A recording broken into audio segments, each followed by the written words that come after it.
Should we get going? Yep. Yeah, let's get started.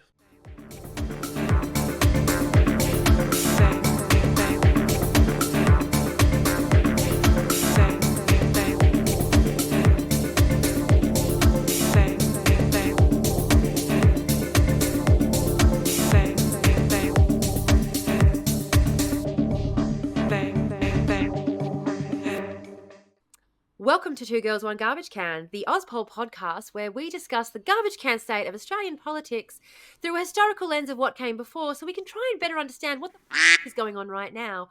I'm your host, Tamara. And I'm Matty. I'm so excited. Now, I will warn you all in advance. We get to a certain point of my research, and then my usual scripted style is going to become a lot more open, because I haven't finished what I need to do for this particular episode. Okay, so today we discuss a complex period in the history of our very own state, Western Australia. Now, I do need to warn you all that this episode of the podcast will feature a bit of jumping around between topics and timeframes. This has been an incredibly hard to nail down the details and specifics. A lot of the reporting from the time has been lost, so basically I've had to piece together a lot of disparate pieces of information. However, as I said before, this is a topic that I will continue to research.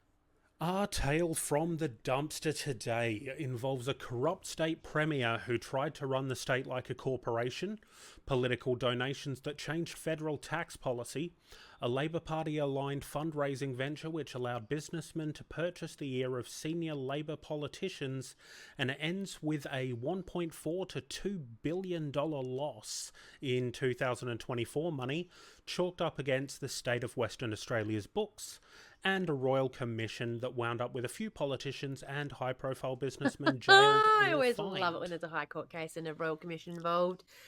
Oh, so much fun. Yeah. So our story begins in August of 1982, when the Australian Labor Party WA branch state platform was amended at the party's state conference to record a resolution that a Labor government would, and I'm quoting here, actively participate with private enterprise to establish a financial institution to be known as the Western Australian Development Corporation for the purpose of attracting major inflows of capital to Western Australia and developing the Western Australia-based finance market. On February 25th of 1983, Labor politician Brian Burke became the Premier of Western Australia. During his time as Premier, he also held the portfolios of Minister for Forests, Minister for Tourism, Minister for Women's Interests, Minister Coordinating Economic and Social Development, and finally, Treasurer. Let's see if we can work out where this is going. Don't you just love it when you start hearing all of the portfolios that are assigned to particular ministers and immediately seeing the conflicts of interest? Mm-hmm. I mean, he was the Premier and the Treasurer. God, but it's like they do it on purpose to ensure that they can always say yes, but we have to balance these other interests as well. That's why we're not giving a shit about you people. Yep. We also have to balance business interests.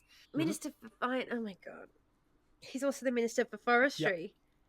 Yep. Minister for Forests, Women's Interests, Business, and Treasurer. Wonder why the forests have been Yeah. having a shit time of it recently. Anyway, yeah. Right. Yeah. So, the very day after he became the Premier of the state, he held a meeting with a group of high-profile businessmen, including one Laurie Connell, who we will come back to later, to discuss setting up a way for the state government to become more heavily involved in the business and financial markets. This was the genesis of the WADC, the West Australian Development Corporation, being set up as an actual entity rather than just an idea within the Labor caucus. The WADC enabled the state Labor government to involve itself in large-scale business transactions without the normal transparency and accountability of traditional government-guaranteed corporations. The WADC was a part of what became known as WA Inc., and that's what our episode today is about. Now seems like a really good time to interrupt and let you know that today's episode is brought to you by our wonderful trash pandas. For just $3 a month, you too can become one of our beloved Trash Pandas. Trash Pandas get access to early episodes, ad-free, no waiting a week in between drops, detailed research notes on each of our episodes as of our second season, exclusive episodes that are only for our Trash Panda members, exclusive access to live stream VODs, first access to all merch drops, plus much, much more. The link below in the show notes will take you to our Ko-fi where you can join up to become one of our Trash Pandas, or you'll see a QR code coming past on your screen if you are watching at the moment. If neither of those options suit you, you're always welcome to search 2Girls1GarbageCan on Ko-fi, and whatever your favourite search engine will take you directly to it. Now, don't forget that our beloved Trash Pandas receive so many wonderful bonuses, and you too can be one of them for as little as $3 a month. Can you believe that for such a low price, you receive so many wonderful bonuses? Now, don't forget, just by liking, subscribing, and sharing this episode that you're listening to with 5 of your closest friends, you'll be doing a world of good for our community, and we will love you dearly. So if you're not up for becoming a Trash Panda, there are still many, many ways that you can help us by liking, subscribing, and of course, giving us 5 stars and leaving us one of those glowing comment things. We love you all, and now back to the episode. Whenever I complain about private industry, places like BlackRock, people go, oh, so you want the government getting more involved? No. As a West Aussie, no. That's not what we want. No. We've seen where that goes. You know, oh, you want big government. It's like, no, it's not big market or big government. No. It's big both. All of the little guys. Like, big market doesn't mean small government. Big market means big government. It's just that all their attention and focus is on the market and not on us. So, yeah, I don't trust the government to fix this problem either. Look what happened last time they tried. Oh, I'm getting sweaty. I always choose ones that I know are going to wind you up. Yeah, you do. Oh, you really do. It's the reactions you're doing it for. You like to see me sit here and just go. Yes. It's so much fun, though. A prominent Catholic businessman named John Horgan was appointed as the chairman of the WADC on a salary of $800,000 per year in 1983 money. So that would equate to $3,042,150 in 2024 money. That's an extraordinary figure for a public servant even now. Per year? Yeah, per year. That was his salary to run the WADC. So right from the start, you can see the corruption. $3 million a year? Yeah. $3.042 million a year. Oh, I'm sorry, I forgot about the point.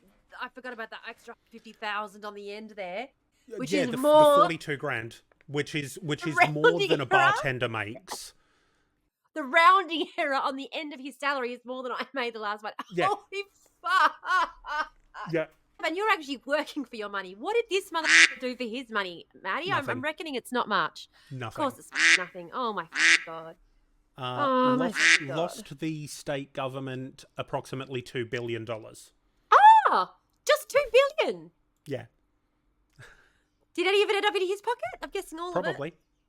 To make sure that he kept secret the dealings of the WADC and its shady subsidiaries, such as the Exim Corporation, which sought to create and exploit export markets for education and other products, Brian Burke pushed through legislation that not only gave the WADC commercial confidentiality, but also unshackled it from ministerial accountability. A portion of the legislation that enabled the WADC reads, and I'm going to quote directly from the legislation here, so do apologise. 4.3, the corporation is an agent of the Crown in right of the state and enjoys the status, immunities and privileges of the Crown, while 4.4, notwithstanding subsection 3, the corporation shall not be subject to direction by the minister. So basically it meant that it could entirely operate outside of Yeah. standard ministerial shackles. Oversight. Yeah. There is no ministerial oversight for this organisation. They have Correct. all of the rights pertaining to any government organisation with none of the oversight. Correct. Oh, no wonder. Like, this thing was going to go tits up right from the get-go. Oh, yeah. And Big you time. would think they planned for it to go tits up right from the get-go. Yep. Well, it's quite possible. Here we go for the next bit of information that's going to make you mad. Oh. In his dual role as the state treasurer as well as premier, Burke had the statutory capacity to direct the financial affairs of substantial state corporations like the State Government Insurance Commission, which at the time was the SGIC and later became SGIO, the insurer, Yeah. and the Superannuation Board, which was later renamed to the Government Employee Superannuation Board, or what is now GESB. Basically, these two, the SGIC and the Superannuation Board, were given sweeping new powers in 1987 after the stock market crash, which enabled both of their extensive funds to be used for virtually any purpose that was approved by the Treasurer. So these were people's insurance and superannuation. That could now be utilised by the Treasurer, who was also the Premier, who was also in charge of WADC, to utilise that money for anything. What a shock that the government would want private citizens' funds that were tied up with these government... Because SGIO was the government insurance option. Yeah, so it used to be called SGIC. Yeah, SGIC, sorry, before it became SGIO. So SGIC was the government's insurance option. So you are not buying into a private organisation's insurance. You're buying probably the less bells and whistles, maybe a little bit more expensive, but more stable and more reliable government-backed insurance, thinking that money is going to be, oh my fucking God. Yeah, thinking it's going to be safe as houses, and if you need to make a claim, there'll be available funds. So he's using the government, the reliability of the government, that idea of like the government's reputation to take private citizens' money and use that government entity to invest that money into another government entity that he's operating that has no ministerial oversight and is allowed to do whatever the fuck that it wants with that money. Yep. Quite a convenient little chain, huh? I have no fucking clue how people tell me that I just don't understand how governments operate. Yep. This particular period was one of the biggest rorts that has ever happened in government in this country. Oh my God. So now, obviously, these things happened after the stock market crash of 1983. So where we've started this story and where it's all getting set up was when he gained the premiership in 1983, so 4 years earlier. Yeah. Okay. So this information here is a bit further down the timeline. But as I said, unfortunately, because of how complex this is, it is a bit all over the place today. Break it up. I think it's also really interesting to note that he was a multi-term Labor government when that is virtually unheard of in this state. Yep. Like he had McGowan, 2 terms back to back. Yeah, and McGowan got 2 terms back to back was because of the COVID effect. It was remarkable that happened. So for him to have got 2 terms back to back as a Labor premier, holy shit. Anyway, back to what you were talking about. All right. To understand just how deep this whole situation goes, at this point I'm going to introduce a few of the major players in this saga and give you a bit of background on some of them as I find it necessary. Yeah. Okay. So first up, we'll start with the head honcho, the man in charge of all of it, and that is Brian Burke, the state premier and treasurer at the time of WA Inc. Burke made his start in politics with the help of his brother Terry, who was already a member of the Legislative Assembly of WA. He challenged for pre-selection for the seat of Balcatta. Balcatta, the suburb, does. The seat doesn't. It's now Balga. In 1973, when he was 26 years old. At that time, the current Labour Minister for Balcatta had announced that he was going to retire. Brian Burke won the seat on the 28th of July by-election in 1973 after Kim Beazley, which is a name that's very recognisable to West Aussies, gave Burke's campaign $6,000, which was every single cent left in the WA Labour Party's electoral account. Burke proved himself to be a larrikin in his initial times in Parliament.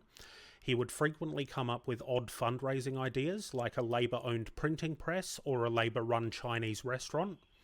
And he once spoke at a press conference while wearing a kaftan. Burke was chosen to lead the Labour Party to the 1983 state election after he won a leadership spill 20-11. And he became the opposition leader at 34 years old. Wow. At this time, he changed his attitude and his behaviour and modelled himself after Huey Long, an American populist politician who held no concrete policy positions and instead picked up policy based on populist rhetoric at the time. Yeah.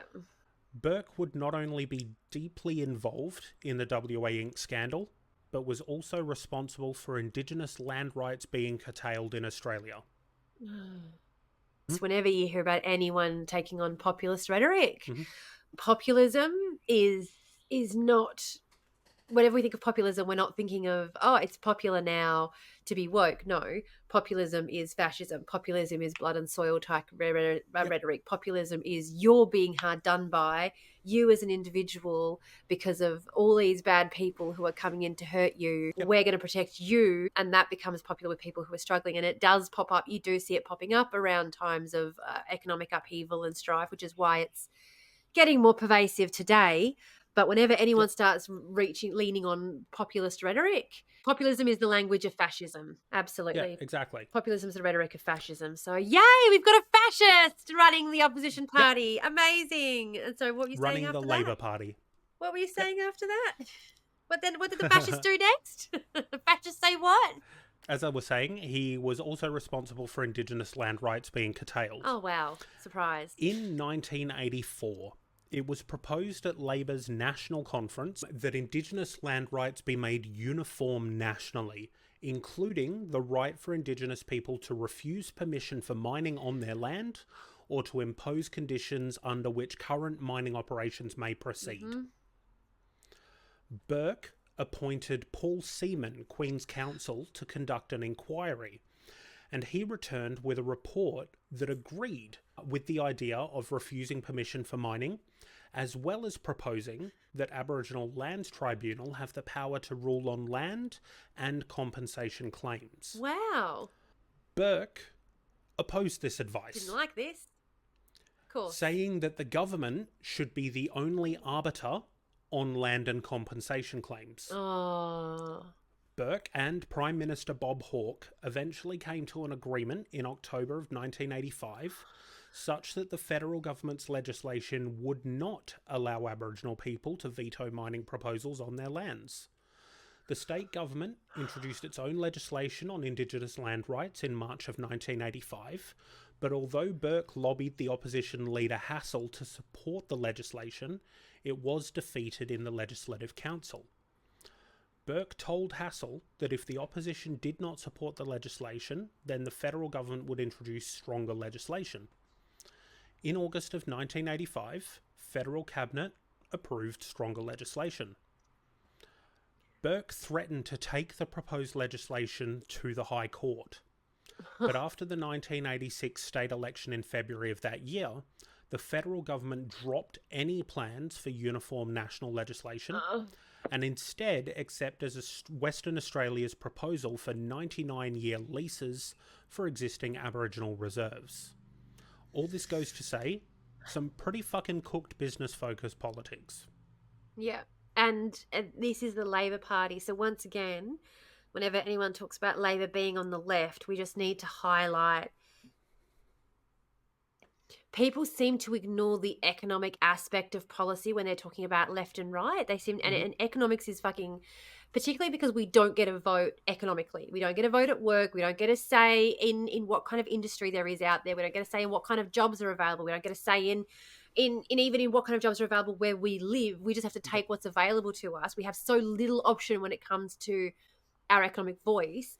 To have governments, to have people misunderstand that the Labor government is not a left-leaning economic government. And oh my God. And I know West Australia is the worst for it. I know we're the worst for it. I know we're the fucking most backward state in the country, but my God almighty. God almighty. 100%. It just makes me so angry. Oh. So, yeah. Anybody that ever tells you that Labor is on the left of politics, you can confidently tell them that they have not been on the left of politics since the 1930s. Yeah, 1930s, since the Great Depression.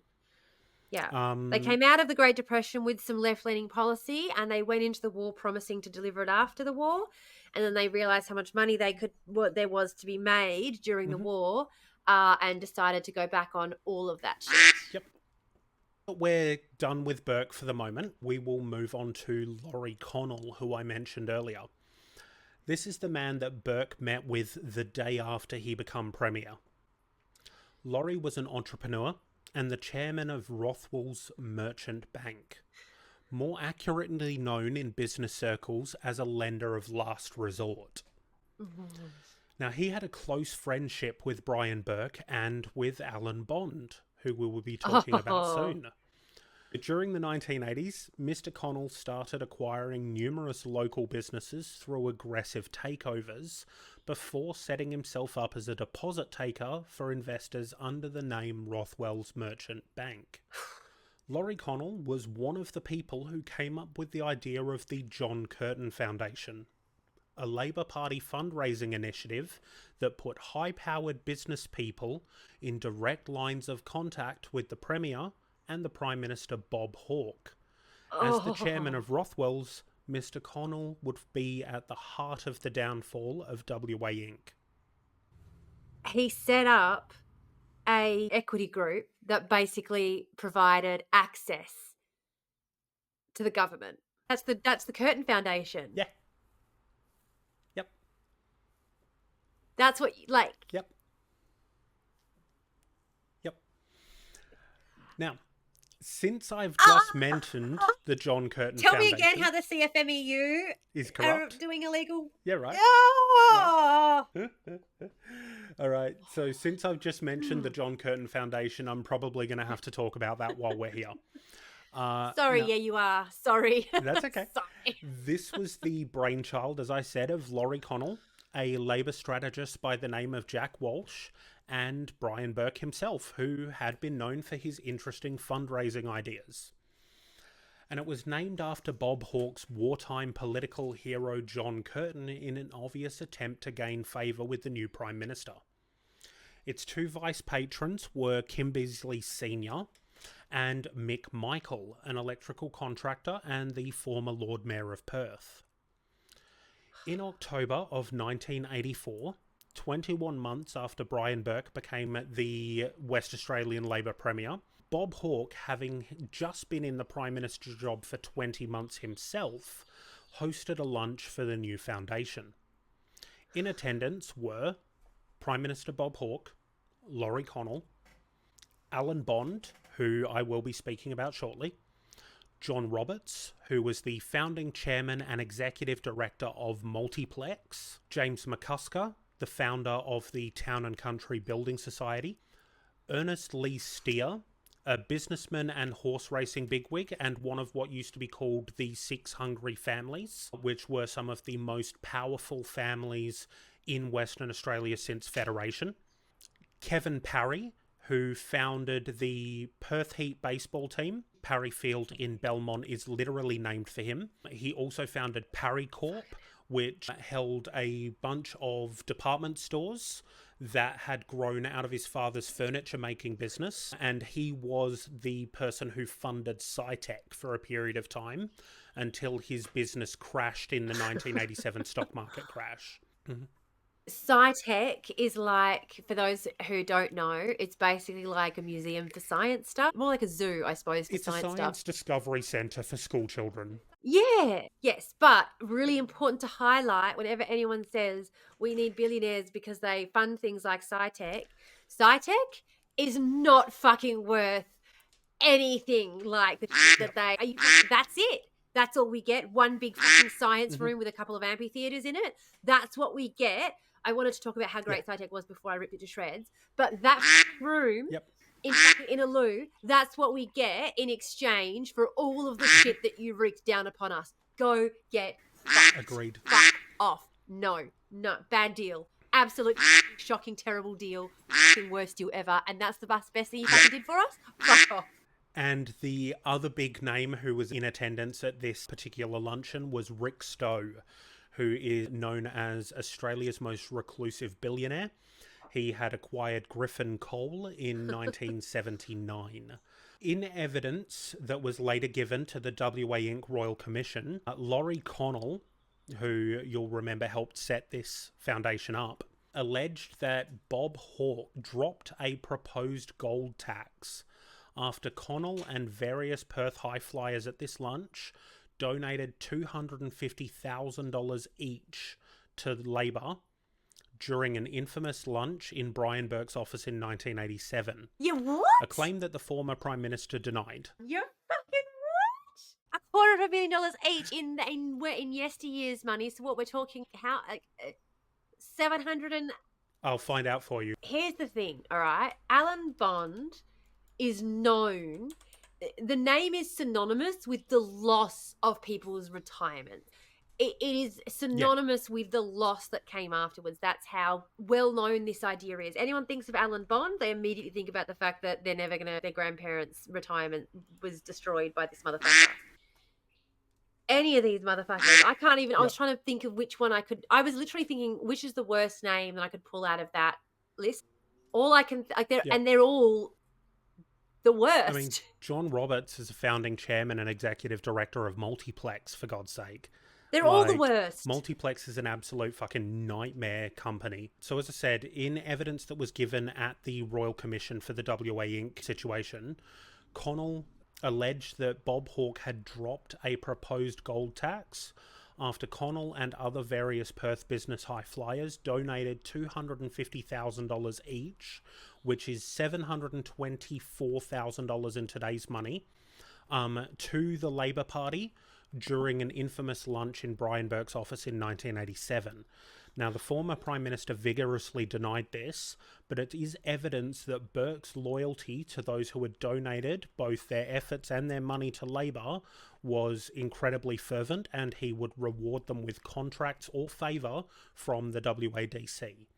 And that has honestly been Labor's policy from the get-go. This is what they do. They honestly, you see it again and again and again and again. Like, say, it's ridiculous. Cumulative donations by individuals who were connected with the government's business involvements was a matter of concern to the Royal Commission, which published the following list to justify its concern.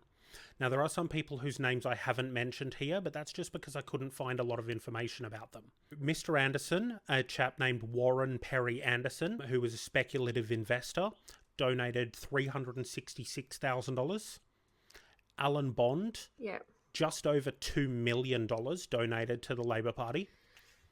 Laurie Connell, $860,000. Mr. Cullity, $30,000. Mr. Dallas Reginald Dempster, who we will be speaking about soon, donated just over $500,000.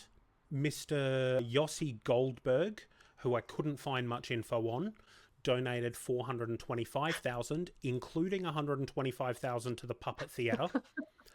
Lang Hancock donated $950,000. That's another familiar name. $950.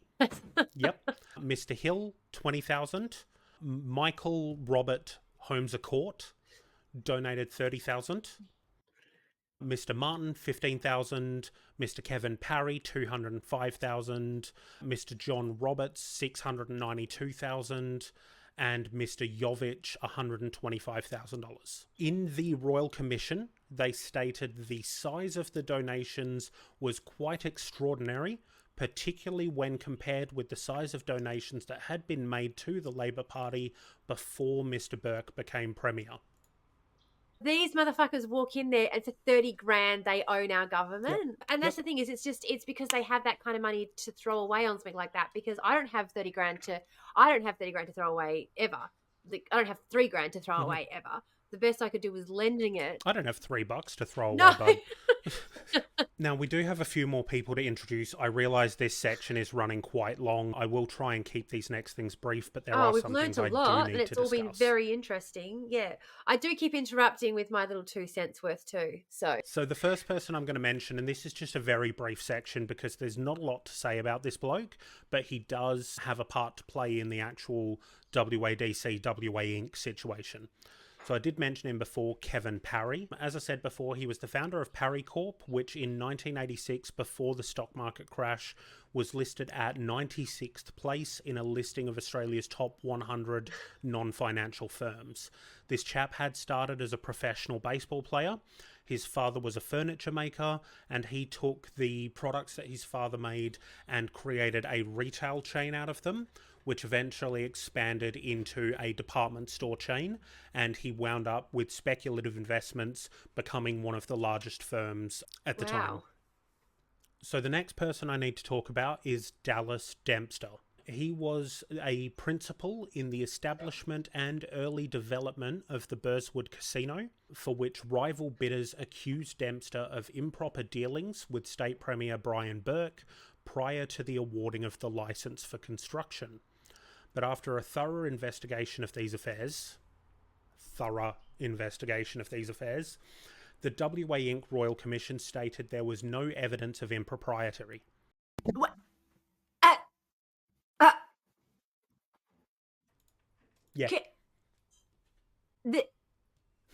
Did they read the legislation that governed WA Inc. before they came to that decision? Because you read 2 points of the legislation that governed WA Inc. and we went, oh, this is corrupt as shit. And you're saying the Royal Commission read that and went, nah, seems fine. Above board? However, it noted that following the awarding of the licence, Mr. Dempster, who was a registered Liberal Party member, had begun making large donations to the ruling Labour Party cause. He was also in partnership with Laurie Connell on Petrochemical Industries Company Limited, PICL, which had proposed the Kwinana Petrochemical Plant, which we will talk about later. Donating massive sums of money to the Labour Party makes perfect sense. There's nothing wrong with that. Just, okay. Nope. Oh, the amount of money that he pumped into that. And of course, it's the casino. When we say Burswood, it's the resort and casino. And keep in mind, Burswood used to be a rubbish tip.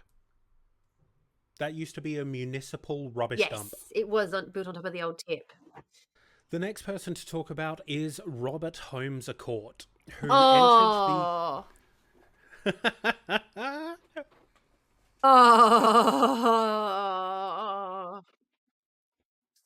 Next up is Robert Holmes a Court, who entered the corporate stage kind of by accident in 1970, when his law firm was asked to act as the administrative receiver for a small publicly listed company known as West Australian Worsted and Woolen Mills, later Albany Woolen Mills, also known as AWM or WA Wool. The company was the single largest employer in the regional city of Albany, in what he later described as his most challenging takeover, probably because it was his first.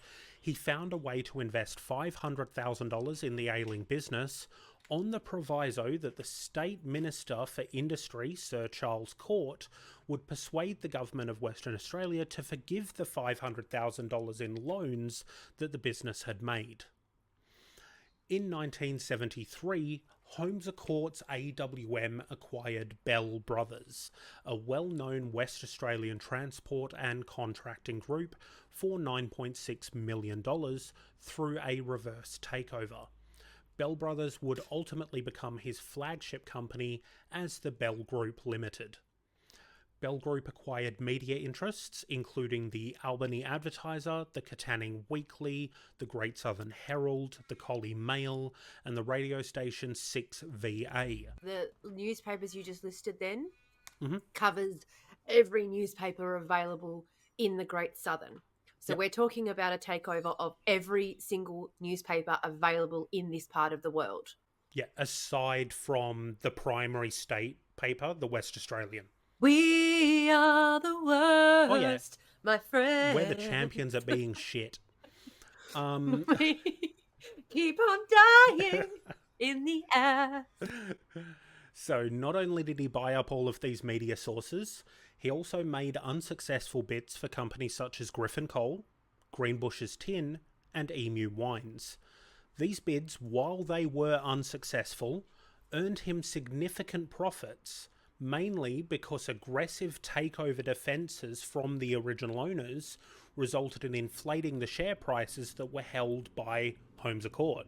So he could then sell those shares for a massive profit.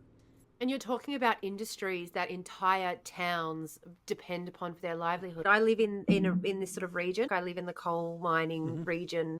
You're close enough to it that you've seen the impacts of how this sort of privatisation affects the local areas. Literally affects the community and the effect that it has. Effectively, a lot of the towns in the Great Southern of WA have become corporate towns. A lot of these local councils as well out in these regional towns might have small populations to oversee, but huge, big, massive areas to oversee. Yeah. So a lot of the time what they actually do, which a lot of people don't realise, they'll literally sign over parts of the town for the mining organisations to take care of. People have no idea how bizarre it is in Western Australia. Really have no idea how bizarre shit is out here. Yeah. We live in a strange place. We do. We live in a very, very, it is like the Twilight Zone out in this bitch. So this all happened sort of between 1973 and 1978. Then the Bell Group made an unsuccessful bid for Ansett Transport Industries, which used to be the state airline. Ansett Australia's hub was based out of Perth, but was a national second airline in competition with Qantas. So he made a bid for that and was defeated by Rupert Murdoch and Road Freight Group TNT, who co-joined. However, he made a profit of $11 million. Shocking. On that unsuccessful attempt. Because as with everything, he was a great strategist. If nothing else, he was a great business strategist. He would buy up a bunch of shares and start making a concerted attempt to buy enough shares that he could launch a hostile takeover. And to defend against the hostile takeover, the company would buy back shares, thus increasing the price of shares. Yeah. So suddenly, even if he fails, he now has the ability to sell the shares that he owns for more than he bought them for. So whether he wins or loses, he's making money. Just an interesting side point about Ansett, they were failing and knew they were failing for quite a while. And when September 11 happened, they literally went, oh, thank fuck. And then they announced that they were going under. They literally, when they saw those planes hit the Twin Towers, they went, fuck, yes, thank God. And immediately hit announce on their failure. Yep, was the funniest shit in the world. They didn't even bother waiting until a Friday afternoon when the market's closed, which is the usual way it's done. No, they went, quick, now! It was immediate. Immediate. So Bell Group made a unsuccessful bid for the British newspaper The Times in 1980, and at the same time initiated a new Perth newspaper called the Western Mail, which was a direct challenge to the Herald and Weekly Times Group, which was the owner of the West Australian. By the end of 1980, Bell Group had accumulated cash reserves of $100 million. Of cash reserves. So that's not even assets, that's just cash on hand. In 1981, it made a bid for Elders Goldsboro Mort, which is now just known as Elders, for $120 million. The bid failed, but Holmes à Court earned a profit of $16.5 million off of that deal. This guy is the definition of failing up. This guy Oh, is yeah. definition of Yeah. didn't work. Oh well, just made a cool $16 million off my fucking failure. Okay. During 1982, Bell Group took stakes in Rolls-Royce and Portland Cement and made an unsuccessful bid for the Herald and Weekly Times Group. Unsuccessful. Later that year, it acquired the Perth television station TVW7. Well, I think we have to change our definition of success, because if this guy is unsuccessfully taking over businesses but making himself like a couple of dozen mil on the side. Here's that word again. Unsuccessful bids were made for Carlton and United Breweries and Elders IXL, so that's Elders with another name change. But as usual, his strategic corporate plan let him walk away with another massive profit. As a result of a boardroom coup during 1982, Bell Industries acquired Lou Grade's UK Associated Communications Corporation, ACC, then sold off ACC's stake in the Central Independent Television and ATV music publishing interests, including Northern Songs, a company initiated by the Beatles to control the copyright of their music. ATV Music Publishing was bought by Michael Jackson, and as part of the deal, Holmes Court persuaded Jackson to make a brief visit to Perth to appear on Channel 7's annual telethon. In 1987, Bell Group purchased a stake in Pioneer Concrete and made a second unsuccessful bid for the Herald and Weekly Times Group. The bid went to takeover competitor Rupert Murdoch for $1.8 billion. The Bell Group took ownership of the West Australian during that sale. So part of him walking away from his attempt at a takeover bid was that he got the West Australian. So in 1987, Holmes Court gained control of the West Australian. Which now means that every single paper anyone in the south of this state has access to is coming from the same guy. From him, from Holmes Court, correct. Oh, great. Fabulous. Yeah. Finally, for the introductions, we come to Mr. Alan Bond himself. Now, I am going to keep this one brief because there's going to be more of this covered throughout the rest of what we talk about. Alan Bond, who was in this time period one of Australia's most prominent businessmen. He was a property developer and speculative investor. Bond had business interests in brewing, gold mining, television, and, amusingly, airships. He also started Australia's first private university, and in 1983, his Australia 2 syndicate won the America's Cup. That's probably what he became most famous for. Alan Bond was at the beating heart of WA Inc.'s failures. I understand that was a lot of introductions that I've just done, but we have now established all of the major players at the head of everything to come. Thank you so much for joining us for this week's dive into the depths of the trash fire that is Australian politics. If you've enjoyed what you've seen, please make sure to drop us a follow and do all the usual engagement things to help us get the word out there. You can find Tamara and myself on the social media links in the description below, but for now, it's garbage day, so the girls gotta take the trash out. Bye. Bye. Bang.